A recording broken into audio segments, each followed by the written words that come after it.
Okay. Доброго дня, друзья! Я рада приветствовать всех, кто присоединился к нашей трансляции, кто зарегистрировался, либо кто увидел уведомление, что трансляция началась. Сегодня мы говорим об очень интересной теме, о интерактивных форматах в конкретных редакциях. И вы, как всегда, можете задавать вопросы на YouTube и в Facebook. Мы будем их видеть и отвечать на эти ваши вопросы. Я рада представить вам Эвана Вагстаффа из San Francisco Chronicle. So good evening, everyone. And Oksana explained that they can ask questions on YouTube or Facebook, and they can watch us live. And she introduced you, Evan. Excellent. Hi, everyone.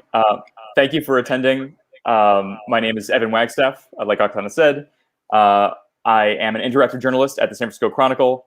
Thank you for attending. I've heard that you have a variety of experience. And, Спасибо большое всем, кто сегодня к нам пришел. Я, как уже Оксана сказала, Эван Вагстафф. Я работаю в San Francisco Chronicle и занимаюсь как раз интерактивным контентом. И как мы посмотрели по регистрации, довольно-таки разный у вас опыт. У нас есть люди с разным опытом, с разными интересами. И это очень здорово. Спасибо, что сегодня вы с нами. And because you have a variety of experience, I'm hoping this is an accessible way to take a look at what the work that we're doing at the Chronicle, work that you can use early on, even if you're not an expert, and build up a team in your newsroom to do more ambitious interactive journalism. И поскольку опыт у вас у всех разный, я надеюсь, что сегодняшний формат позволит как бы всем что-то почерпнуть, если вы на самом начале пути вот создания интерактивного контента, или если вы уже продвинулись, вы узнаете, как наша команда в San Francisco Chronicle работает над интерактивным контентом, и как вы можете создать свою команду, чтобы что-то интересное и полезное для своей аудитории делать. Just a little background from me. I graduated from the Berkeley School of Journalism, and I had worked at the Los Angeles Times for 5 years. I currently work at the San Francisco Chronicle for the last 3 years. И немножко обо мне. Я выпускник школы журналистики университета Беркли, работал в Лос-Анджелес Таймс 5 лет, и последние 3 года я работаю на San Francisco Chronicle. A lot of people assume because I'm a senior interactive developer that I went to school for that kind of training. I went to school for computer science. That is not true. I went to school thinking that I was going to be a print journalist. Teachers there kind of opened my eyes to the possibilities of interactive journalism, and I learned most of what I know on the job. Интересно, что когда люди слышат, как называется моя должность, а я старший разработчик интерактивного контента, мне задают вопрос, учился ли я компьютерным наукам и такого рода, есть ли у меня образование, но на самом деле я учился на печатного журналиста, но мои преподаватели, так сказать, открыли мне глаза на то, что можно сделать в интерактивном плане журналистики, и я вот увлекся этим направлением. And there is my name, my email, and Twitter. My Russian is very poor. I don't know it. But if you would like to send me any questions, even in Russian, I can try to translate and then answer your questions. So please feel free to reach out to me on email or Twitter after this. Да. Под моей фотографией вы видите мои данные контактные. Да? По-русски я, к сожалению, не разговариваю, не пишу, но даже если вы мне зададите вопрос по-русски в имейле, я его постараюсь перевести. Ну, я, конечно, могу добавить, что мы всегда тоже поможем. Поэтому запишите имейл, или потом мы тоже вам дадим контактные данные. So, for a lot of people, you know, journalism these days, people are overworked. They're doing multiple jobs. Sometimes they're responsible for writing and photography and web production. I understand people are very busy. Наши дни журналисты очень много делают разной работы. Приходится иногда и писать тексты, и быть фотографом, и заниматься веб-контентом. Я понимаю, что у всех очень много задач, и все в журналистике делают сейчас очень много. So the question I get a lot is like, if you are doing all of these things, why add interactive journalism to that list? Because maybe you're part of a small newsroom, you're trying to do more work than ever with fewer resources. Мгм. И люди часто спрашивают, задают вопросы, если уже я делаю и тексты, и фотографии, и графику, и так далее, зачем еще сюда задачи добавлять интерактивный контент? Потому что если команда маленькая, если это какое-то небольшое медиа, то работы и так у всех полно, куда еще впихнуть, так сказать, задачи интерактивного контента? So I think there are two main reasons I would say interactives are worth your time. Мгм. The Я бы first one, назвал две основные причины, почему стоит заниматься, почему стоит найти время для интерактивного контента. is there are innovative storytelling formats. There are ways you can take data and display it for a reader that makes more sense than just explaining it through text. Мгм. Во-первых, потому что интерактивный формат — это такой инновационный сторителлинг, когда вы можете рассказать историю, и она будет доступна, она как бы будет более понятна вашей аудитории именно через этот формат. And the other big reason, and this is one that's easy to explain to your bosses, is that we have an incredible subscriber response to our interactives here at the Chronicle. Our analysts put together a report to show how many subscribers, people who pay money to read our journalism, have visited our interactives first. So you see the numbers here. Мгм. И вторая причина, и она всегда очень хорошо работает, когда вам нужно доказать начальству, что нужно этим заниматься. Это вот цифры, которые вы видите здесь в табличке. Наши аналитики собирают отчеты, сколько подписчиков, то есть людей, которые фактически платят нам деньги за то, что они смотрят наш контент, реагируют именно на интерактивный контент. И это обычно довольно большие цифры. And because the bosses are now kind of behind this interactive work, our team has grown from 2 to 12 soon. So we're hiring a lot more for interactive positions. They just see the value in this work. Мгм. И поскольку вот наши начальники убедились в том, что это действительно ценная работа, ею надо заниматься, ее надо развивать, наша команда вот в Chronicle выросла из 2 человек изначально до 12 сейчас. So now I'd like to take you on a little preview through some of our interactives that we're working on right now. Я бы хотела вас познакомить с проектами, немножко дать информации про проекты, которыми мы занимаемся сейчас.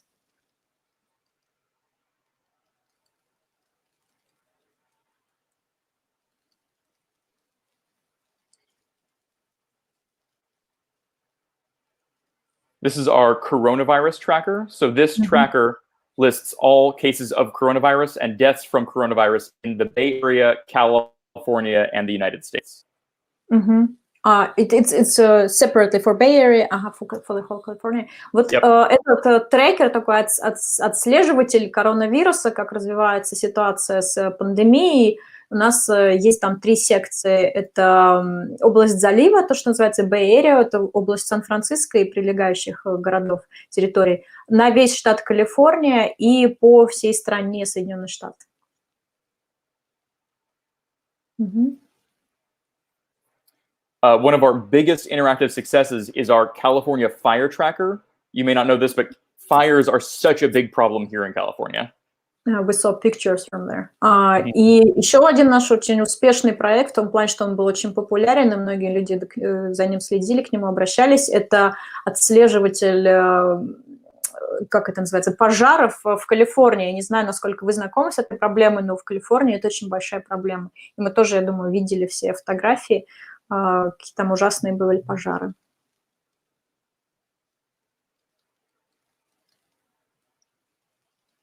So I talked about innovative storytelling formats.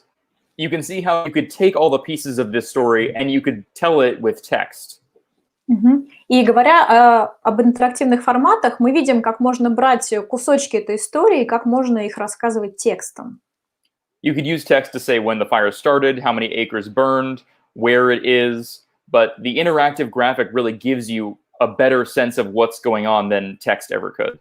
Мгм. Текст может нам дать информацию такую фактическую, да, в какой области это случилось, сколько там сожжено, какая площадь выжжена и так далее. Но интерактивная картинка, она всегда нам дает более наглядное представление о проблеме и то, что никогда не может дать текст в полном объеме. And if you've been paying attention at all to the American election, we've had a very busy election season, and elections are a great use case for interactives. И если вы когда-нибудь интересовались проблемой выборов в Америке, вы знаете, у нас сейчас прошел такой очень насыщенный выборный период, и вот выборы – это одна из тех проблем, которые освещать с помощью интерактива очень полезно и здорово. Again, it's much easier using an interactive map to show how well someone did in the polls, where they did well, than having to explain that all using words. Опять же, гораздо проще, гораздо нагляднее показывать, в каком округе, там, кто больше получил голосов и так далее, чем объяснять все то же самое текстом.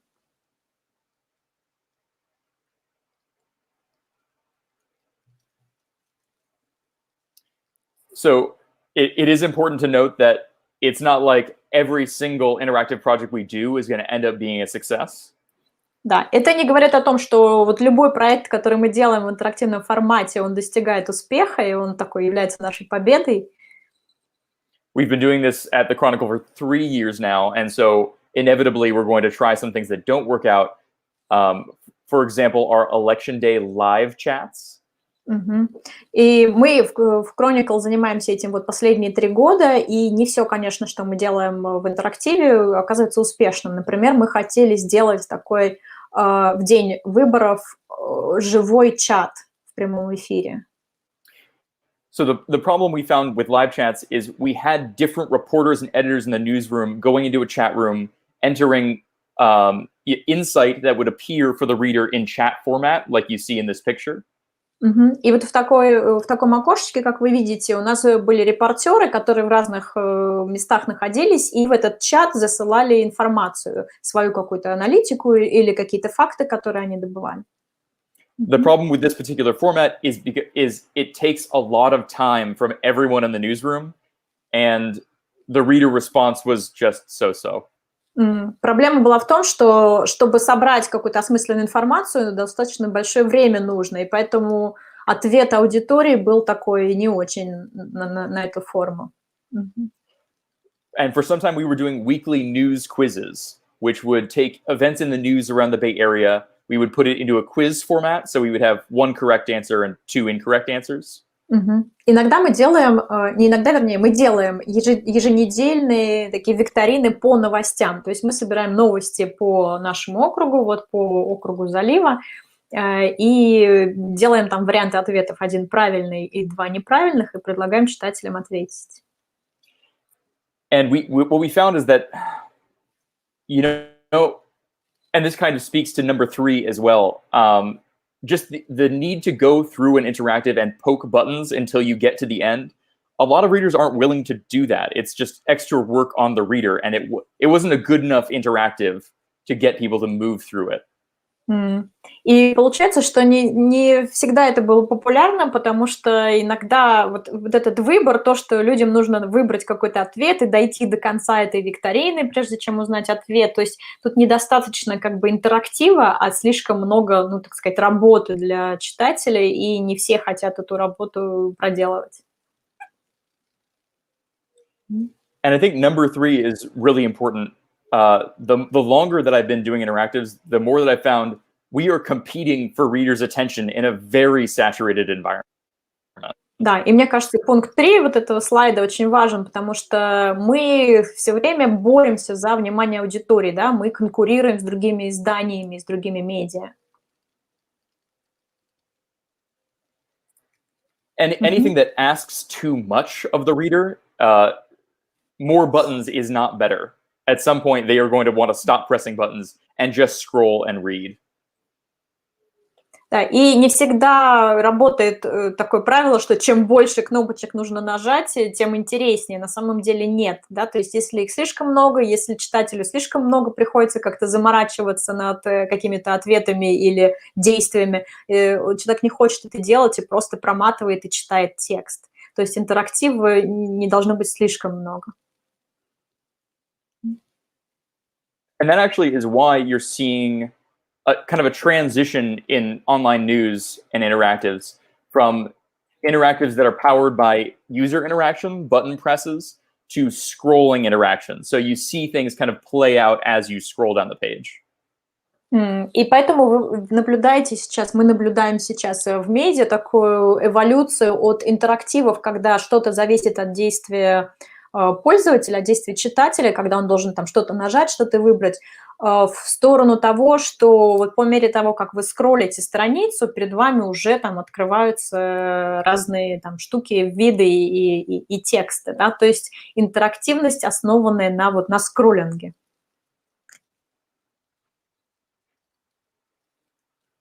I'm going to show an example of this we did recently, if I can just get around our own paywall. Ага. Сейчас, если я продерусь через, собственно, нашу paywall, я вам покажу вот пример из того, что мы делали недавно.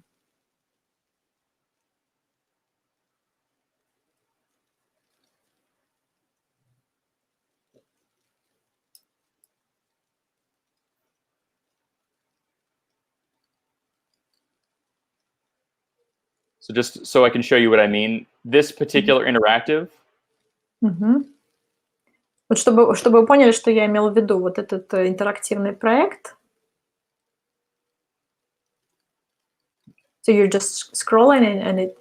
Yep, animates as you're scrolling down. So you're seeing the graphics change as you scroll. Ага. То есть я просто листаю страницу ниже, да, прокручиваю, и вот по мере этого прокручивания, скроллинга, там появляется графика, и она такая анимированная, да, то есть как мультипликация. Like I said earlier, our team started from almost nothing. We started with just 2 people here at the San Francisco Chronicle. We're building that up to a team of 12 because we have started with smaller interactives and we've really ramped up what we're able to do. И как я уже сказал выше, мы начали практически с нуля, с 2 человек всего в команде и выросли до команды в 12 человек, потому что сейчас мы делаем много проектов, много интерактива. So, like I said, because I know a lot of folks are busy with other news that they're covering, and maybe you don't have the resources to hire a full-time developer, you can start like I did, learning on the job with some of these smaller interactives. И поскольку я знаю, что многим приходится, как уже мы говорили, делать очень много разных задач, много разной работы, и не всегда есть ресурсы у медиаорганизации, чтобы нанять там отдельного человека, который бы только занимался вот таким разработкой интерактивного контента, то придется вам, наверное, как мне, учиться уже сразу на месте, на работе и вот таким образом развиваться. So like we saw in the elections results pages, a bar chart or some live updating interactive can be really helpful for elections. Как мы видели на проекте по отслеживанию выборов, такие гистограммы, графики, которые в прямом эфире обновляются, могут быть очень таким эффектным началом для вашего интерактивного контента.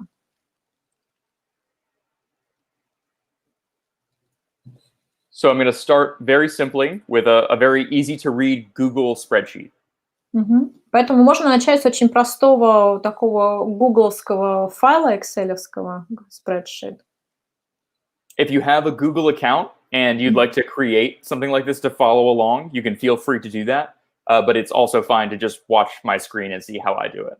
Ага, вы можете сейчас параллельно, если у вас есть Google аккаунт, прям открыть и попробовать свой файл создать, а можете просто посмотреть на мой. Да, это очень простая таблица. So in this case, we're using Google Sheets because it gives us a couple nice advantages. It's a very easy tool to use, and there's a way to create a CSV export from a Google Sheet. Мы используем Google, потому что там очень легко сделать таблицу, которая обновляется, онлайн-таблицу, и еще потому, что ее можно потом превратить в файл с расширением CSV. Also, of course, it is free, and I'm showing a lot of free tools today. Да, и еще это бесплатный инструмент, поэтому я сегодня постараюсь вас познакомить с большим количеством бесплатных именно инструментов. So to feed results into our data visualization, we're going to need a live URL to make sure our chart can update. Чтобы у нас таблица обновлялась, нужно, чтобы у нас был веб-сайт, да, вот эту вот страницу URL, которая будет поставлять данные в таблицу, то есть обновлять постоянно в реальном времени. So you can imagine we've created these results, like preliminary results. Maybe the night has just started, but we know, we've thought about it, and we want to show the breakdown of votes from people under 50 years old and votes for people over 50 years old. So we've split that data here. И вот мы создали таблицу в начале, так сказать, дня, в начале даже ночи вот этого дня выборов, но мы уже понимаем, что будет много народу, естественно, голосовать, и мы хотим разбить аудиторию, не аудиторию, а как бы голосующих на категории больше 50 лет и моложе 50 лет. In this hypothetical example, candidate 2 is doing really well with votes under 50, and candidate 3 is doing really well with votes over 50. И у нас потенциальный кандидат, гипотетический, да, более популярен там один среди людей старше 50 лет, а второй среди наоборот, моложе 50 лет. So to create that live URL we need to go to File. Чтобы создать вот такой URL, нужно пойти в раздел «Файлы» And Publish to Web. И выбрать функцию «Опубликовать онлайн». And the default for Publish to Web is going to be web page, but that's not what we want. We want that И по CSV. умолчанию там будет опция web-page, но мы хотим не это выбрать, а выбрать вот опубликовать файл с расширением CSV. So just by changing that option, we now have a live CSV URL. И вот просто меняя вот эту опцию, у нас получается такой в прямом эфире обновляемый CSV файл. Which is all we need to get started on the data side. Now we can look at the visualization side. Да, это вот мы посмотрели на таблицу с данными, а сейчас мы посмотрим на то, как это визуализируется.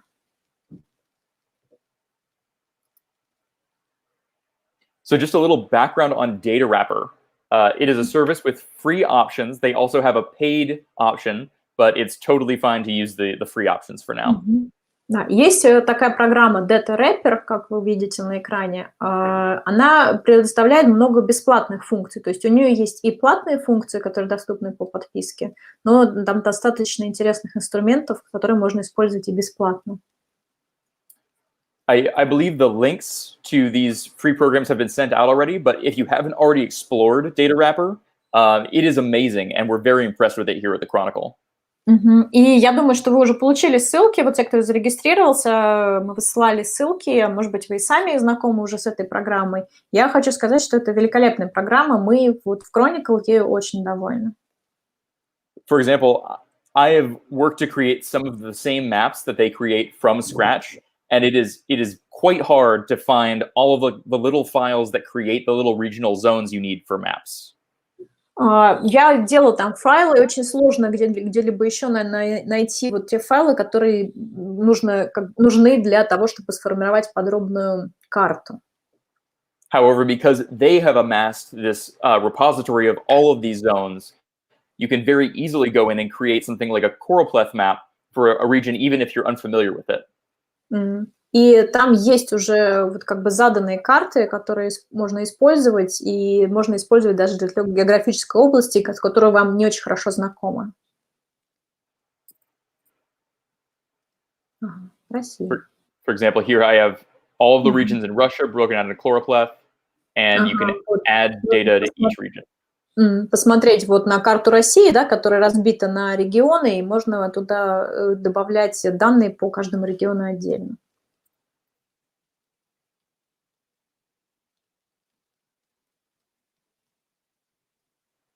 This is a silly example, but you can imagine... Вот просто такой простенький, глупый пример, да, когда мы можем какие-то данные вносить. Вот мы смотрим по регионам, да, и вы видите, как они появляются на карте. You can imagine if you had your data set in Excel, you could upload your data instead of having to enter these numbers and still get this beautiful choropleth map. И вместо того, чтобы вводить вот так ручную, там есть кнопка «Импорт», да, можно ввести туда ваш экселевский файл, если у вас уже есть данные в виде экселевской таблицы, и тогда все это отобразится в очень красивом виде на этой карте. But for now, let's focus on those election results that we were working on. Да, но вернемся к нашим результатам выборов. над которыми мы работали. So it's simple enough to copy and paste data or upload an CSV, but in this case, we want our data to be live. Достаточно легко туда просто скопировать данные или подтянуть этот CSV-файл, но мы хотим, чтобы данные менялись в реальном времени. So in this case, we're going to want to go grab that CSV URL we exported. Ага, и вот то, что мы экспортировали, этот CSV, мы копируем ссылку. And here we can link an external data set. Ага, и можем привязать вот этот внешний блок данных сюда. And you can see it's telling you that Data Wrapper will go get a new version of this file every minute for 24 hours. So this is great for live election results. Ага, и вы видите, что Data Wrapper сообщает, что он будет каждую минуту обновлять данные, то есть идти на этот URL, обновлять, брать новые данные, и в течение 24 часов вот так каждую минуту их обновлять.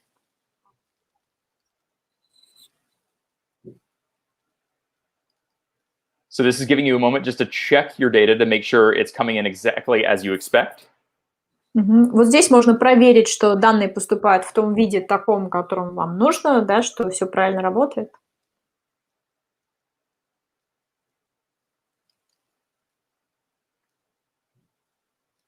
And here, this is why Data Wrapper is so great. We have lots of options as far as how we want to present this.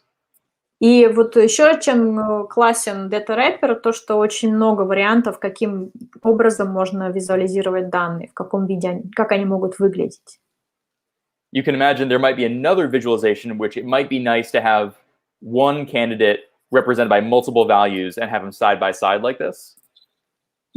Может быть, вам нужно посмотреть на одного кандидата вот с разными графиками, там, по разным каким-то характеристикам. Вот таким образом, да, мы видим.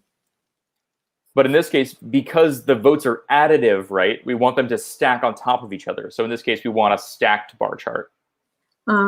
Но поскольку мы хотим общее количество тоже видеть, да, мы можем выбрать гистограмму, где не рядом находятся столбики, а как бы один над другим, то есть они добавляются один к другому.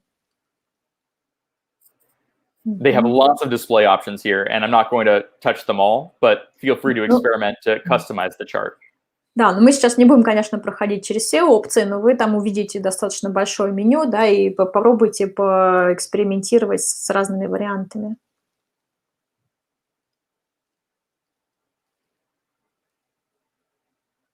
So here's my final chart, and it is very easy just to publish the chart and create an embed for your website. Вот такой у нас финальный график получился, финальная гистограмма, и вот этой кнопкой мы очень легко публикуем это, да, нам дается ссылка для того, чтобы это встроить в собственный веб-сайт.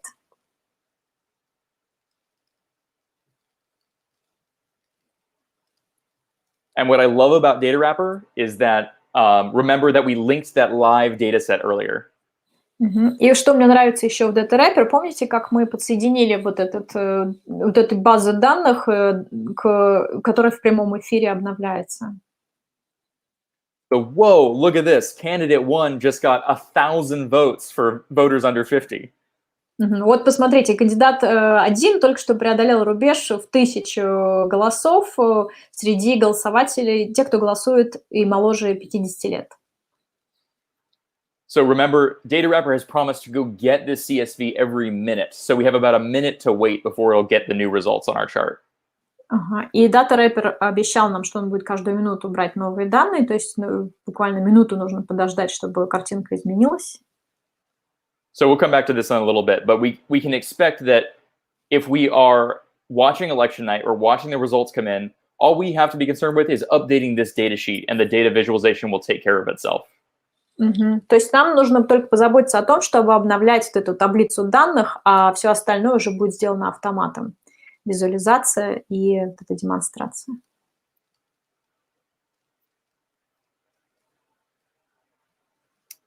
Yeah, an example of how we've used Data Wrapper. Пример того, как мы использовали Data Wrapper.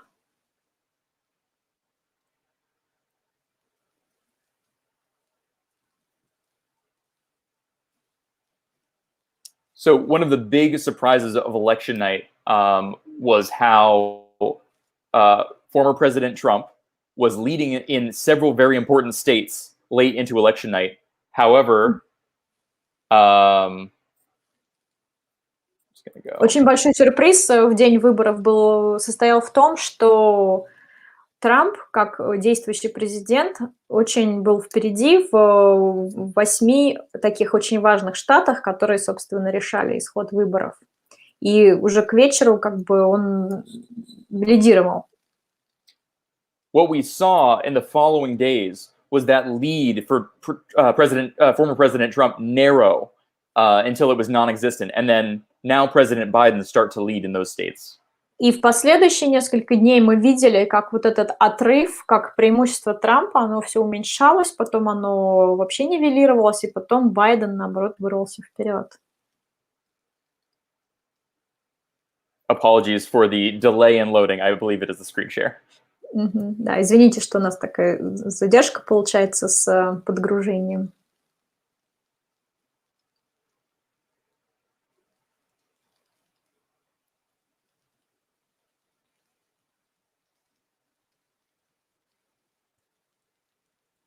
And there was a headline, how it changed from Trump's victory speech to...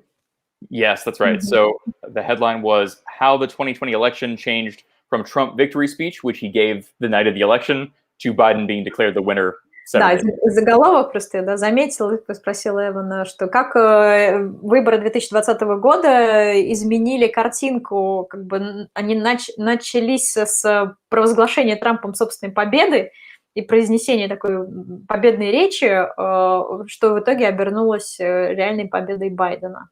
Потому что уже в день выборов Трамп поздравил себя и своих сторонников, что выиграл выборы.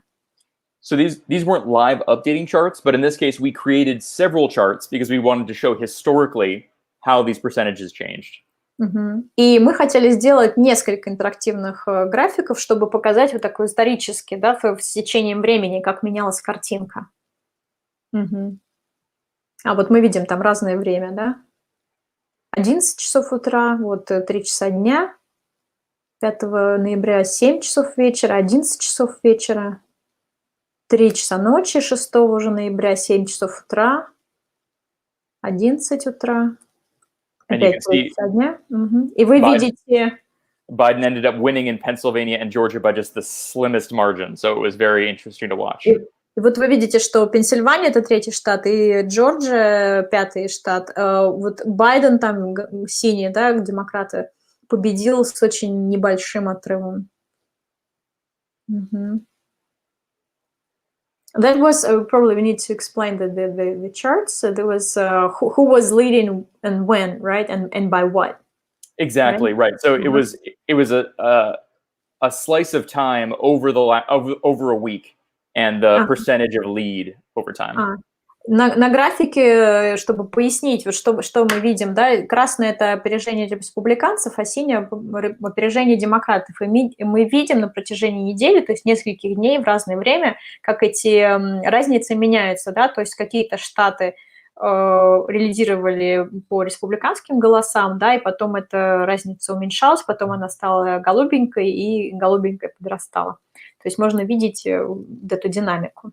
And of course, as you know, this was a big deal in our country because the totals changed over time. It gave this illusion to some people that the votes were being stolen, and then that created a whole wave of news, and that became the impetus for the storming of the Capitol on January 6th. So it's all been a crazy whirlwind. Ну, вы знаете, что это было такое очень сумасшедшее время, и, конечно, вся Америка следила за результатами выборов. Для нас это очень важный вопрос. И вот то, что разница была такой то в одну сторону, то в другую, и она была не такая уж большая, дало, ну, как бы некоторую иллюзию, что может быть, были какие-то фальсификации или что-то такое, и, как вы знаете, закончилось все дело штурмом Капитолия. And so just checking back on our test chart, we can now see the 1,000 votes that we entered have registered.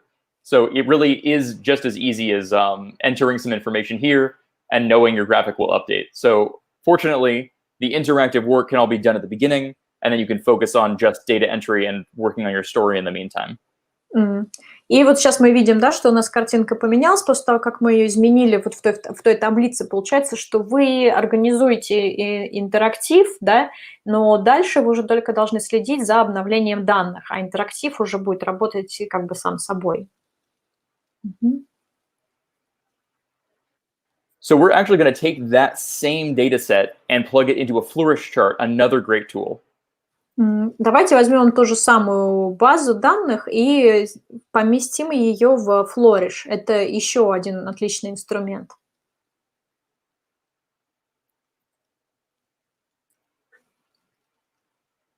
Okay, here I have my finished chart, but we're going to duplicate this and start a new one. Там у меня уже есть интерактивный проект, но я сейчас начну с нуля новый.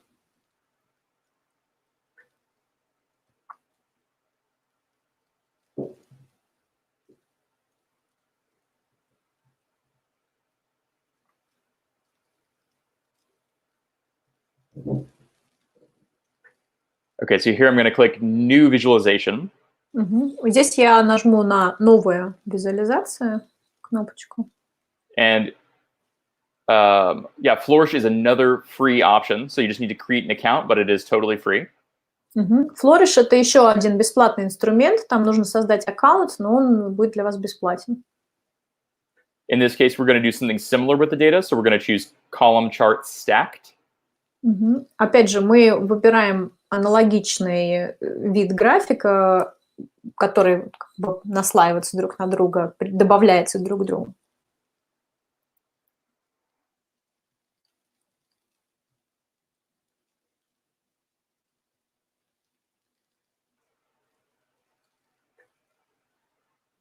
So in this case, it's giving us some sample data, but we're going to override it by going to the Data tab. Сначала он нам дает такой как бы экспериментальный, да, пример, как могут быть представлены данные, но мы идем в таблицу и вставляем туда свои данные. And just like Data Wrapper, they have a import from URL option. И тоже, как и в Data Wrapper, есть опция импортировать из файла URL. So we're going to grab that same URL. Не файла даже, а ссылки. Да, ту же самую ссылку мы берем. And we're going to import it. Сюда импортируем.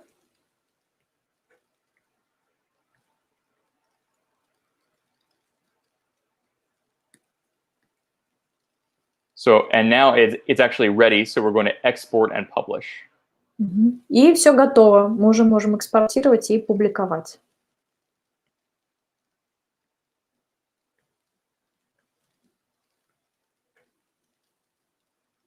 And it is live now.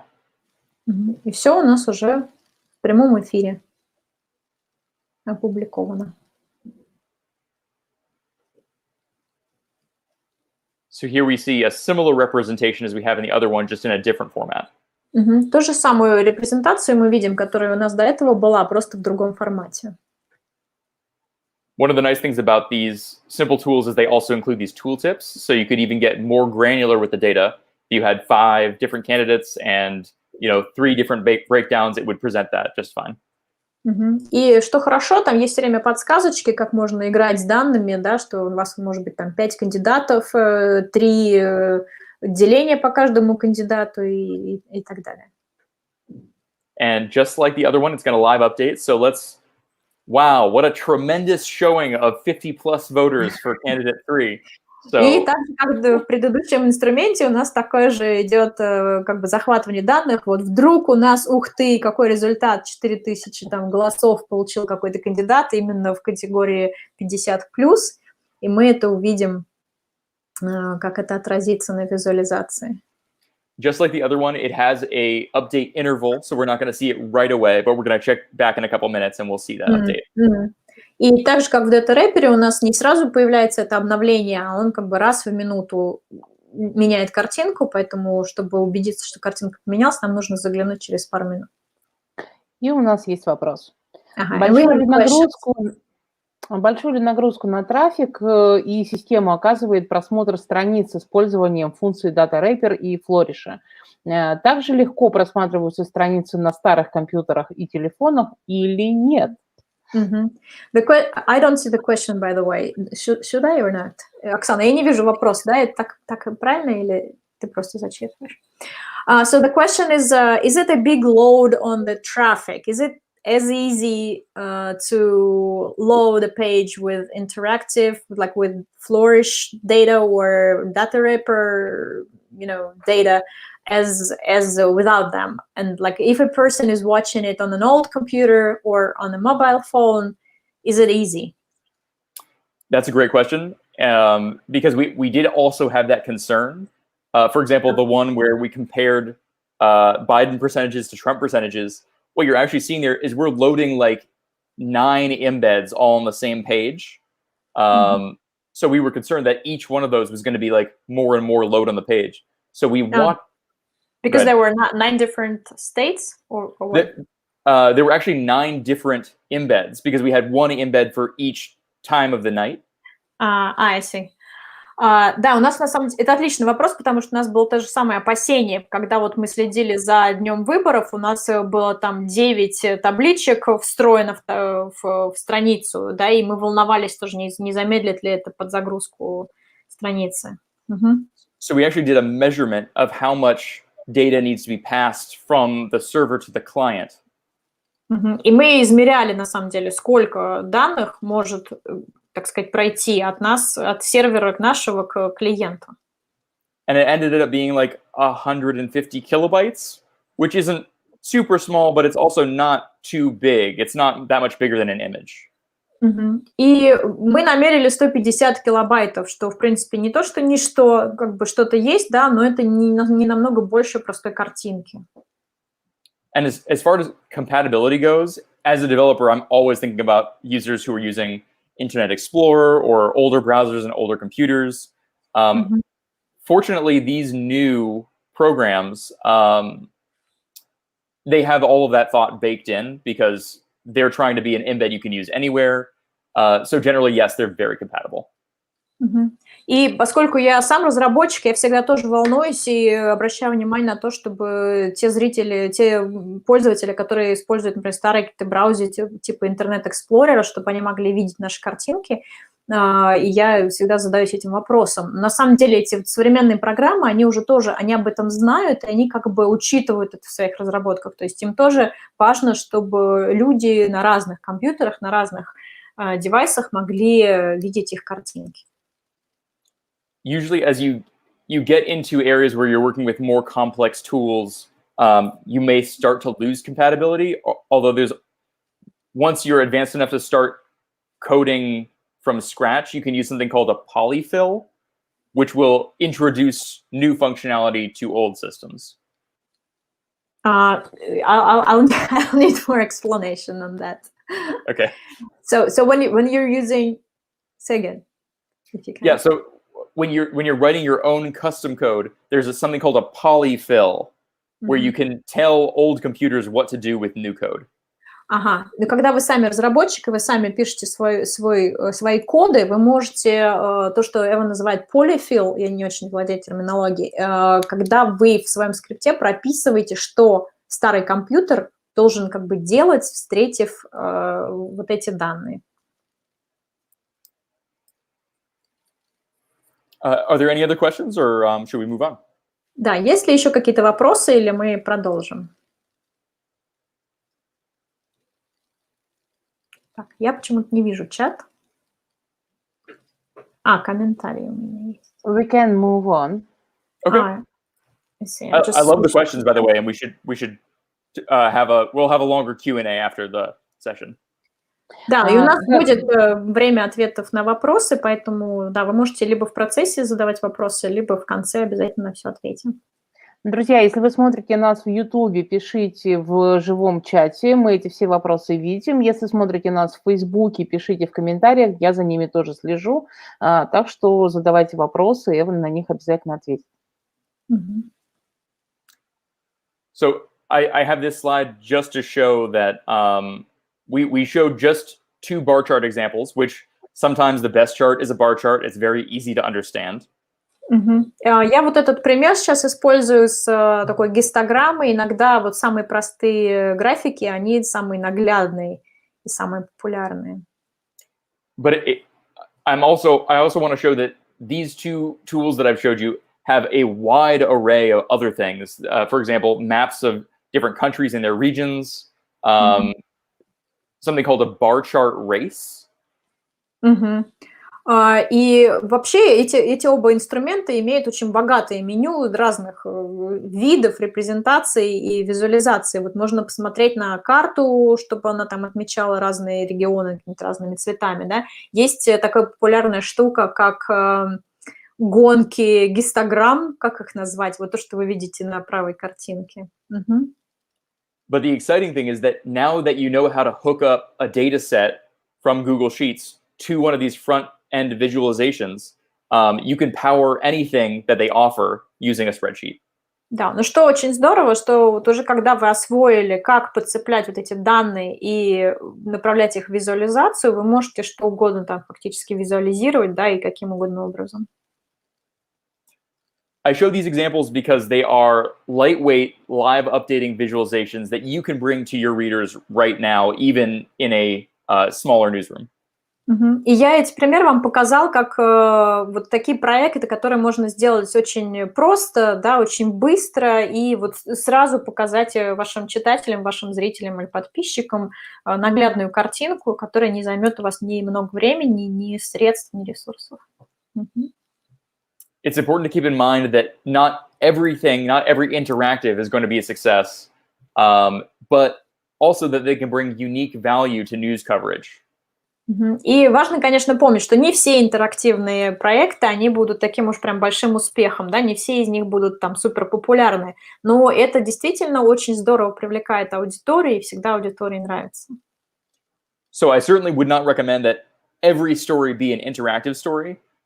There are many times where someone says, why don't we make a chart for this or make a map for this? And I have to be the one saying no. И я, конечно, не могу рекомендовать, чтобы вот любая история, любой репортаж сопровождаясь каким-то интерактивом. Меня часто спрашивают, ой, давай вот к этой истории прикрутим там графики, да, или вот такую обновляемую картинку интерактивную. И я как раз тот человек, который говорит, нет, не надо ко всему это прикручивать. But just as often, there are stories where people try to tell it in text because that's the default way that they've been covering journalism. And, you know, they get so buried in numbers in a way that it would just be so much clearer if it were a chart or a map. And so it goes both ways. Да, но с другой стороны, бывают такие истории, бывают такие репортажи, да, когда вот настолько мы привыкли, что это делается через текст, но в тексте это настолько громоздко, когда много цифр, много каких-то данных, и намного красивее, намного нагляднее это получается сделать в виде визуализации. Поэтому здесь как бы палка о двух концах, да, то есть хорошо делать интерактивы, не надо их делать супер много, не перенасыщаться, но и не забывать про них тоже. And I understand that newsrooms, like I said, are dealing with tight budgets and trying to do a lot. So you may not have the free funds to go hire someone, but because you're here, I know you're interested in interactives, and you could be the person who figures out how to use the map for your newsroom. And that kind of thing is what can start a whole interactive department. Да, и опять же, я понимаю, что есть небольшие медиаорганизации, у которых нет ресурсов нанять отдельного девелопера, да, или отдельного человека, который будет заниматься только интерактивом. Но вот вы, раз вы уже пришли к нам на занятия сегодня, и, значит, вы интересуетесь, вы можете как раз стать тем человеком, который в своей команде начнет эту работу, и потом, может быть, кто знает, эта команда разрастется до там целого отдела интерактивного контента. So that's it for my presentation. I have a few more free tools I can share, but I do want to make sure there's plenty of time to answer any questions that are out there. Да, у меня еще есть примеры таких бесплатных инструментов, которые можно использовать, но я хочу оставить нам достаточно времени для вопросов, поэтому если есть вопросы, пожалуйста, задавайте. Друзья, кто смотрит нашу трансляцию, пожалуйста, задавайте вопросы. Я, пока наши зрители пишут свои вопросы, воспользуюсь случаем и задам свой вопрос. Как удалось уговорить начальство газеты, что, во-первых, выделили 2 человек сначала, а потом даже 12 человек? Какие были аргументы в пользу отдельного такого отдела? So while other people are writing their questions, Oksana will take advantage and ask her question. How did you manage to convince your boss to start with whole 2 people for interactive content and moreover to grow it into 12 people? What were your arguments, behind the necessity of having an interactive team?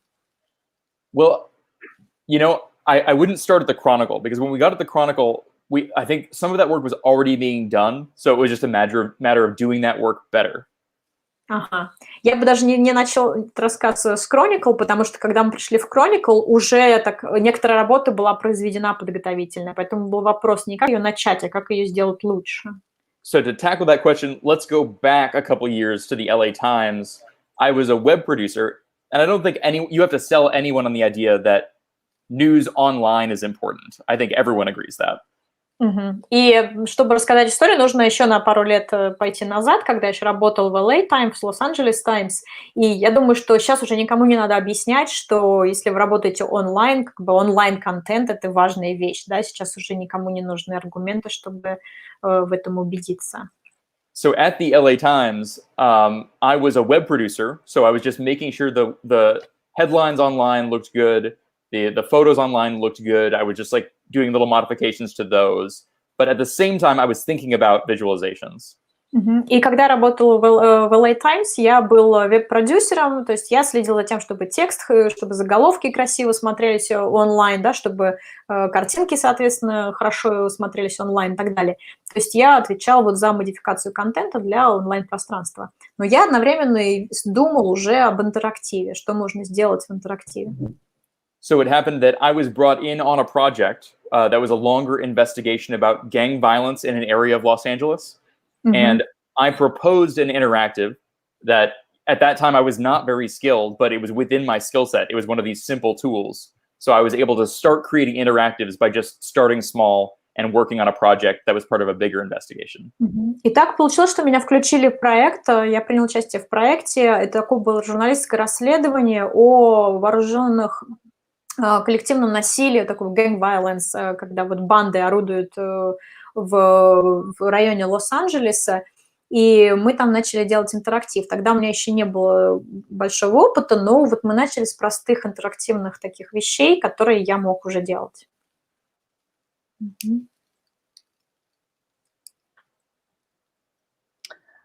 Есть вопрос. А где вы берете людей, которые умеют подобные интерактивы создавать?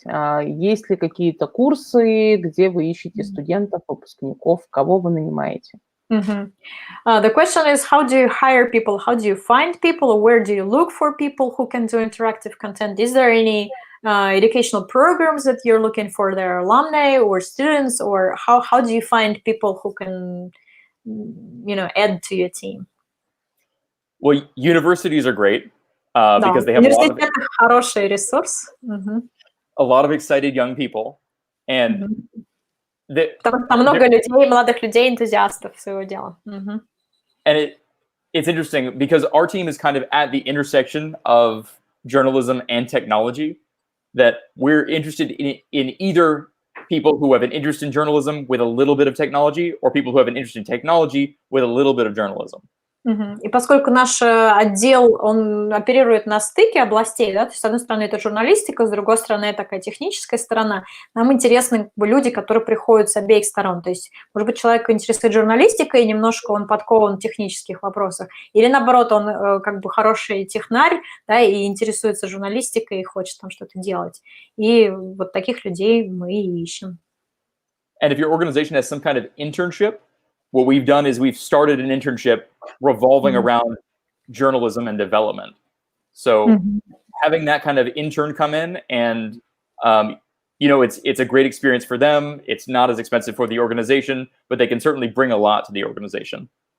И еще, если вы делаете стажировки, вот у нас была система стажировок, и это очень хороший путь привлечь таких молодых специалистов. Это не очень дорогой для организации путь, да, и приходят люди, которые на практике могут вложиться в работу вашей команды, а потом уже посмотреть, что будет дальше. Если сравнивать зарплаты журналиста текстового и журналиста интерактивного, на сколько процентов интерактивный получает больше? If we compare wages of a print journalist and an interactive journalist, does the interactive journalist get more money, and what percentage? Like, can we say that it's a bigger salary? I mean, it's a great question, and the answer is like probably yes. It's you make more money as an interactive journalist because they're trying to compete with the tech companies. You have a skill set that is in demand all over the world for any company, and so a lot of times to keep you, they will pay you a higher salary. Да, на самом деле больше получает журналист, который занимается интерактивным контентом, просто потому, что он соревнуется с большими технологическими компаниями. И чтобы такие большие технологические компании не переманили журналиста, его медиаорганизация старается платить ему побольше, чтобы он остался у них. And I don't feel very good saying that because journalism is important. So I don't want to minimize the importance of like print journalism. Да, я совершенно не хочу при этом принизить значение печатной журналистики, потому что журналистика – это очень важная область работы, область деятельности, поэтому не очень удобно как бы говорить, что интерактивщики получают больше, но тем не менее. У нас есть еще один вопрос, но здесь я не очень, может быть, кто задает, Александр, чуть поразвернутее его задаст. Но смысл в чем? Вопрос. Заказчиками выступают СМИ, в которых Эван работает, и весь интерактив делается для сайтов, или в заказы попадает еще что-то, условно надо статья плюс интерактив. Я додумываю здесь в вопросе, может быть, это когда наша обычная практика, когда ты должен писать и для газеты, и делать еще и для сайта интерактив. Либо вот эта группа департамент интерактивщиков работают только для сайта. Но это я сама додумываю. Александр, можете чуть поразвернутее задать вопрос. We have a question which we think needs some more detailed explanation, but Oksana sort of added how she understood it. The question is, do like media for which you work order your work, and do you do an interactive project only for websites, or you work as a journalist for both, like text, like paper newspaper, and online material, or do you work solely for online? Yeah, there is, at least in our newsroom, some work on both. We encourage the people within our desk to not just build interactives, but also research data sets. And so in some cases, their work will become the basis for a story that runs both in text and online. Но есть журналисты, которые работают действительно над как бы контентом, да, который пойдет и в текст, и в газету, и онлайн. То есть мы не хотим, как это сказать, мы хотим, чтобы журналистика сосредотачивалась на добыче там фактов, да, на добыче истории, которая просто будет отражена как бы и в тексте газеты, и на онлайн-веб-сайте. I would add that because we want to have like a unified presentation of our work, a lot of times when we work on a visualization for online, it also becomes the basis for the graphics that run in the print section. So we have a big project with a big interactive graphic. You'll see the same graphic in the print paper. You do have paper newspaper, right? We put it out every day.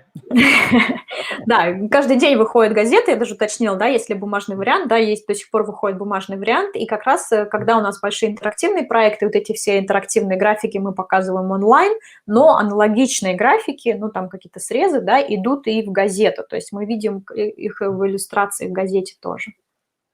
Да, вот как раз Александр написал уточнение. Смысл в чем? Что вот департамент получает материалы от печатных журналистов и добавляет туда интерактив. Потому что есть другой принцип, когда вот журналист работает и над интерактивом, и над смыслом самой истории, совмещает в себе. То есть имеется в виду, это такой специализированный департамент, который не работает над журналистикой как таковой, а получает журналистику от коллег, да, и просто визуализирует ее, да? Правильно? Абсолютно. So your team members do not work, if we understand correctly, do not work as journalists. They do not like make stories or like deliver facts or research facts. You receive the material from your colleagues from other departments, like from journalism department, and you work on visualizing it, right? Or do you work on journalistic assignments as well? I would say 80% that is the case. We are receiving text and photos and video from those departments in our newsroom, and we are figuring out the best way to put them together. Ну, я бы сказала, что 80%, то есть вот можно описать этот процесс таким образом на 80%, что действительно мы от других журналистов, да, от других отделов, от ньюзрума получаем какой-то журналистский материал и работаем только над тем, чтобы его грамотно представить, наглядно визуализировать. But I would say 20%, and sometimes, depending on the news events, more than that, because we are the ones creating like the coronavirus interactive, or because we are the ones creating the fire tracking interactive, we become like the de facto experts in the room about what that data is, how to interpret it. And so our work becomes very journalistic. Ага. Но в 20% случаев, когда мы работаем над такими проектами, как вот трекер коронавируса, например, да, мы уже становимся специалистами по тому, как там меняется картинка, какие поступают данные. И получается, что наша работа уже становится более журналистской. И мы уже как бы информируем других коллег о том, вот, что происходит. То есть уже, получается, отслеживая такую интерактивную картинку, мы получаем как бы журналистский материал сам по себе. Отлично. Есть следующий вопрос. В самом начале был слайд с аудиторией, сколько человек, подписчиков отреагировали на той или иной интерактивный пакет, да, новость. Любопытно, изучали ли эту аудиторию, кому в Калифорнии интересно платить за этот контент? Платить в смысле подписчикам или в каком плане? Да. So in the very beginning, you had a slide with the audience and the numbers that interactive materials are popular among the audience. And the question is, was it the research who in California is ready to pay for this type of content? Yes. So those numbers represent people who are now paying us money, who had visited our interactives within the past 7 days. So we're trying to draw a line from engagement with the interactive journalism that we make and people becoming subscribers. And the more that we look at it, the more it seems like there is a direct connection. Ага. И да, там были цифры как раз вот подписчиков, которые подписались на нас за оплату, да, и которых привлек интерактивный контент. То есть мы стараемся отслеживать, кто, так сказать, откуда пришел, и похоже, что есть прямая зависимость. То есть люди смотрят на... So, do people, like, they watch interactive content and they want to subscribe, right? So it's like bringing people. Yeah, it's not necessarily that they clicked the subscribe button from our interactive, but that they have been engaging with our interactives and then eventually decide to subscribe. Ага, ну не прямо, может быть, с интерактивной страницы они вот посмотрели материалы, тут же кликнули на подписаться, но мы видим, что люди вот посмотрели несколько, может быть, проектов интерактивных и потом решили стать нашими подписчиками. То есть есть такая прямая зависимость, что это привлекает платных, в том числе, подписчиков. Есть продолжение разговора про работу этого отдела. Значит, Александр пишет, то есть это некий гибрид маркетинга и IT, как разработчиков, не совсем журналистика, ну, кроме вот дополнительных этих 20% там, дополнительных заказов. Считает ли Эван себя журналистом? So Alexander, who asked the previous question about how much journalism you do, so it's like a sort of like a hybrid of marketing and IT developing, so it's not exactly journalism. So do you consider yourself a journalist, or what's your identity? I like to distance myself from marketing as much as possible. To some, like, I am involved with it in the respect that the people who are watching the marketing numbers are happy and they want to grow our team. So that makes me very excited.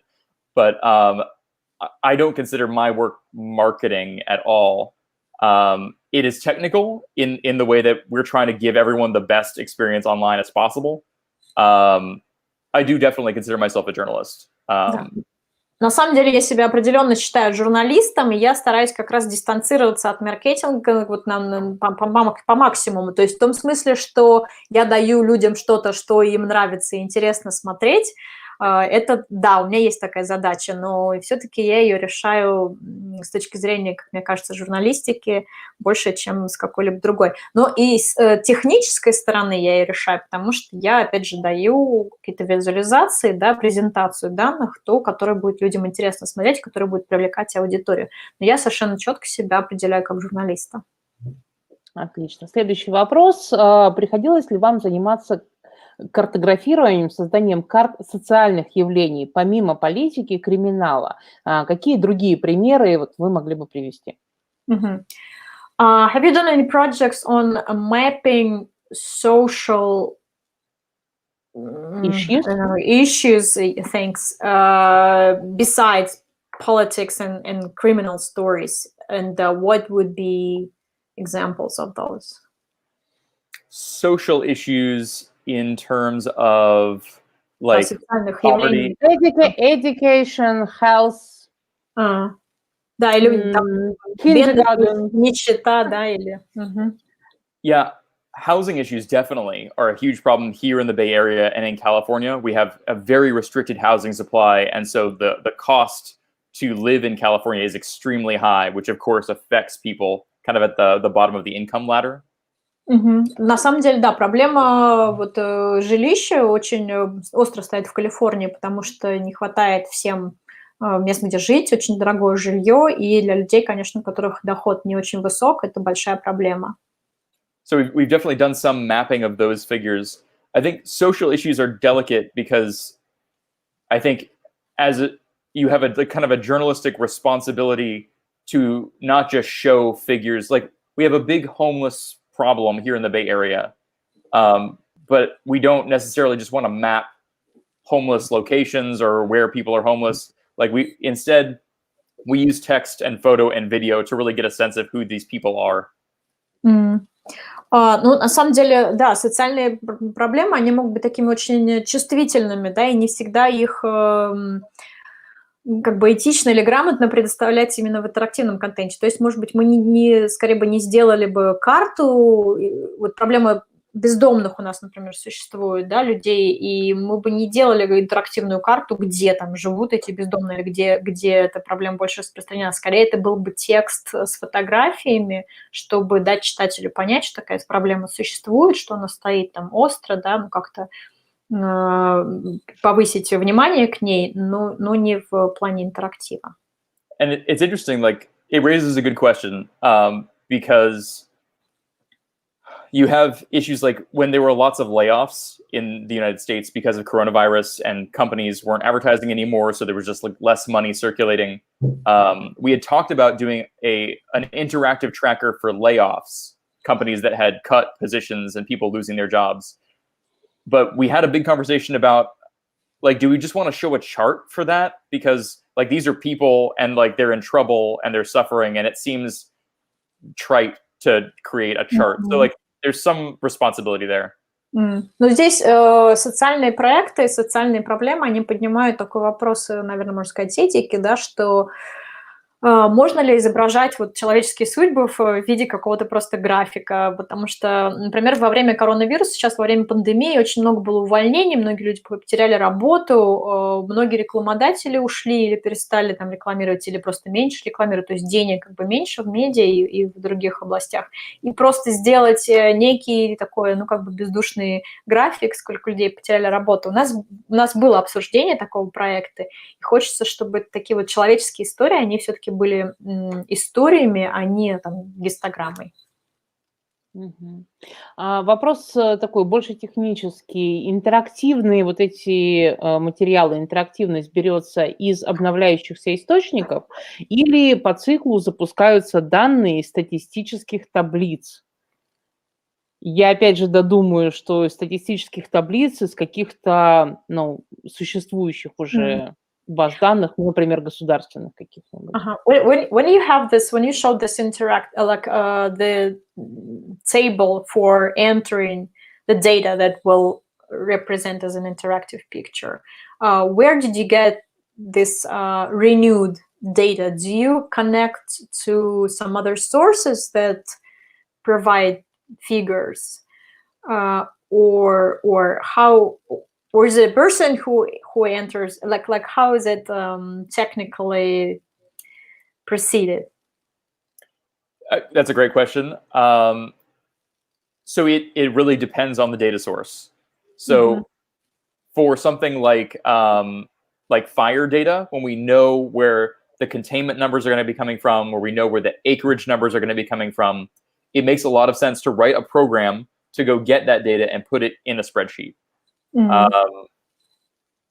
For something like the coronavirus, where... Let me translate that part. Oh, yeah. Это действительно отличный вопрос, зависит очень сильно, конечно, от источника данных и от характера данных. То есть, когда мы делали интерактивную карту пожаров, то есть источники, которые дают нам область распространения пожара, сколько там чего выгорело, да, и имеет смысл написать программу, которая эти данные будет вот из этого источника, так сказать, забирать автоматически и поставлять в нашу таблицу. For something like the coronavirus, where we're trying to gather information from like 58 different counties, and they're always changing how they deliver that information, we've just decided it makes more sense and we're going to save more time if we just go visually look at it, grab the number and put it into a table. So we do that every day.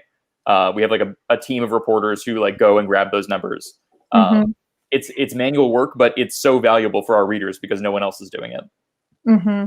Когда мы делали вот проект по коронавирусу и отслеживали, то мы смотрели на данные по 58 округам нашего района, да, нашей области. И получается, что в разных источниках разные данные предоставляются по-разному. Они там, как бы они не унифицированные. Поэтому в этом случае сидела команда репортеров, которая вручную смотрела вот все эти источники и переносила уже в таком унифицированном виде в нашу таблицу. И это, конечно, трудозатратно, но наши читатели очень оценили эту работу, потому что фактически ее никто не делал, когда сходятся вот разные данные в одну большую такую систему. И в продолжение тоже вопрос, сколько данных за какой-то период является достаточным для того, чтобы начать делать вот такой визуально привлекательный график? It's interesting how much data for a certain period is sufficient to make a visually attractive something from your practical experience. Yeah, I think it will depend. In the end, you're trying to tell a story the same way that someone would try to tell it with text. So as long as you have enough data to tell that story, it will make a fine chart. But granted, if you're trying to do like a bar chart and you only have like a week's worth of data, you might want to wait a couple weeks. Ну, это зависит, на самом деле, от той же логики, как вы делаете репортаж там, в виде текста, да, если у вас достаточно данных, чтобы написать там статью, да, то может быть, достаточно данных, чтобы ее визуализировать. Если у вас как бы недостаточно, может быть, нужно подождать и подсобрать побольше. То есть если у вас там что-то в цифрах развивается в течение недели, может быть, этого и маловато для того, чтобы делать интерактивный график. Пока у нас все вопросы. So far, we've done all the questions asked. That's great. This has been great. Да, здорово, спасибо. And people say thanks for your education, for enlightening. And please do share that email on Twitter, and I'm happy to answer any questions that arise after this.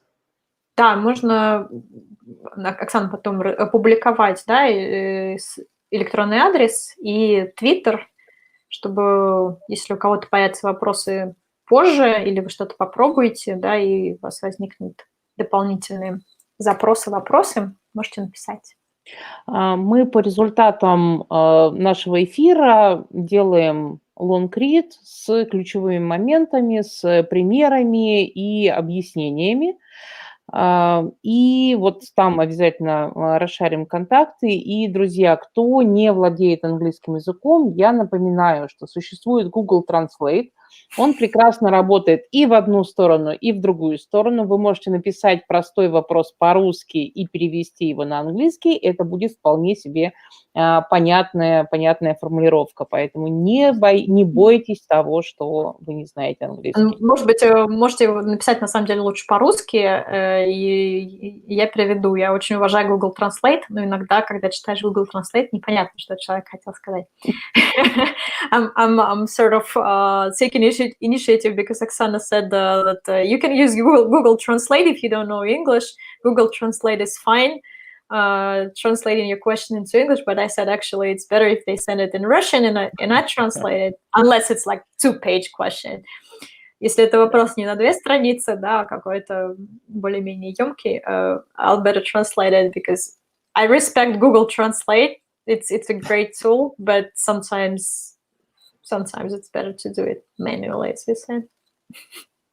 Большое спасибо Эвану за интересные примеры и объяснения, и погружение нас в работу американской газеты. Я думаю, что те вопросы, которые возникнут у людей после просмотра в записи, обязательно к нему прилетят нашими письмами. Да. Thank you very much, Evan, for sharing your experience. It was very interesting to learn how a team in an American newspaper works, like your team. So if anybody has more questions after they watch the recording or the long read that Oksana will publish, we'll make sure that you get those questions. And so we'll do a follow-up. Sounds great. Well, thank you so much to everyone for attending, and please do let me know your questions in the future. Да, большое спасибо всем, кто сегодня с нами был. Спасибо за ваше внимание и вопросы. И, пожалуйста, да, если у вас будут вопросы, действительно обращайтесь.